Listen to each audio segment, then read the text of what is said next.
মনে করছিলাম যে কিছু বলবো না, কিন্তু বলতে ওরা বাধ্য করাচ্ছে। যে কথা হলো যে এছাড়া নিয়ে যে নতুন করে দুবার তিনবার এই যে চারবার যে কাগজপত্র জমা নিচ্ছে, এ পুরো ডাইরেক্ট বিজেপির চাল। ঠিক আছে, এই বিজেপির চালের এই যে এই বড় মানে মানুষের যে ঠকানো, মানুষের যে ক্ষতি করার চেষ্টা করাচ্ছে পুরো বিজেপি।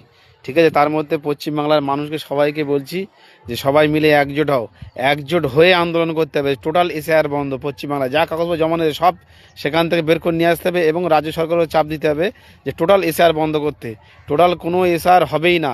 এই যা করছে পুরো বিজেপি এটা জোর করে করছে। দেখছে যে প্রথম চান্সে যে 54 লাখ কি 56 লাখ বাদ গেছে, দেখছে যে মুসলমান কেউ বাদ পড়েনি, তার কারণে টোটাল পশ্চিমবাংলা যা মুসলমানের বাদ পড়ানোর জন্য এই যে সিস্টেম নতুন করে যে নানান রকম বাপ 4জন 5জন 6জন বাপের সন্তান, এইসবগুলো পুরো এদের চালাকি। এদের এমন মারতে হবে উল্টো করে ঝুলিয়ে, এরা যেন জীবনে আর এসআইয়ের নাম না পায়। তাই বলছি পশ্চিমবাংলার সবাইকে বলছি যে সবাই একজোট হয়ে এর বিরুদ্ধে পুরো আন্দোলন শুরু করতে হবে। নইলে এই এই যে কটা মাল আছে এরা কিন্তু বিরাট পার পেয়ে যাচ্ছে, এদের কিন্তু ছাড় নেই। আর সবাই মিলে একজোট হয়ে এদের বিরুদ্ধে লড়তে হবে। আশা করি আমার ভিডিও অবশ্যই সবাই শেয়ার করে দেবেন এবং সবাইকে দেখার সুযোগ করে দেবেন।